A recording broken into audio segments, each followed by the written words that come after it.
Hey guys, and welcome back to the Manor.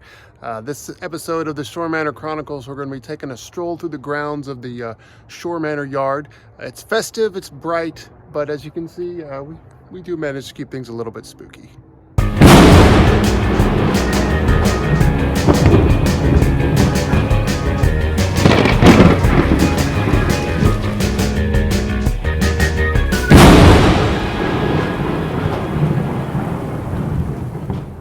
So we'll start things off with one that's near and dear to my heart. This is the Grinch. Now, first things first, if you're wondering why he's not green, that's because when I made this guy, I based him on the Dr. Seuss novel rather than the cartoon. And in that novel, the Grinch was drawn and colored strictly in black and white. There was no green. That wasn't added until the Dr. Seuss cartoon came out sometime later. Artistic decision, call it whatever you will. It was the first picture of the Grinch, and I liked it so much, that's what I decided to make my yard ornament with. Now, I made this when I was in high school, and we're not going to talk about how long ago that was, but my parents put this in their lawn every year for Christmas after I made it, and once I moved out and had my own place that could house Christmas yard ornaments, they were kind enough to then send it along with me, and he's been gracing our yard ever since. So I guess you could call this one of the first ornaments that I ever made. So here he is, the original Grinch. So moving on, you can see some of our lights that we've got. I've got bushes with green lights and then some, these are white lights. I'll get to the green ones later. White lights, and then we've got up and around our tree, and just didn't have a ladder tall enough to do the whole tree. A little bit pitiful, but it is what it is. Then we have our candy canes here. These also have some history, just like the Grinch. My parents put this in their lawn every year, and when I moved out, got my own place, they let me take a few of these with me. Here's another one, and here's yet one more. Here are blue lights, the only blue lights in this entire bit of decorative festivity. And then over here are the green ones where I got tripped up earlier. Here's the green lights and the green shrubs. Here's yet another candy cane, and then finally, Nutcracker Soldier, because it was a tradition. As I was growing up, I would get a new nutcracker every year for Christmas.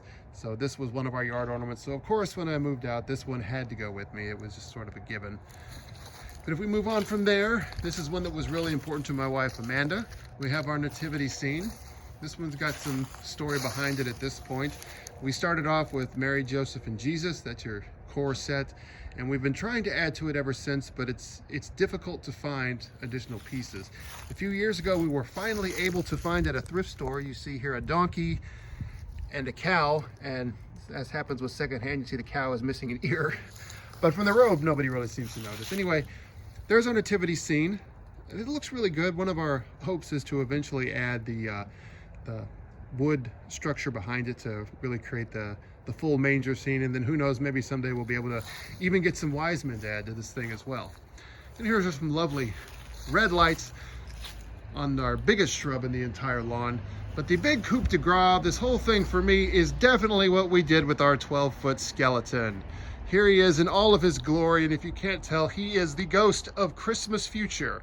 And there in the window, you see the ghost of Jacob Marley, a projection that inspired all of this. When I spotted this guy on Atmos FX, I realized I had the tools to recreate a Christmas Carol scene. And so here we are. We have the sign for Scrooge and Marley's Counting House.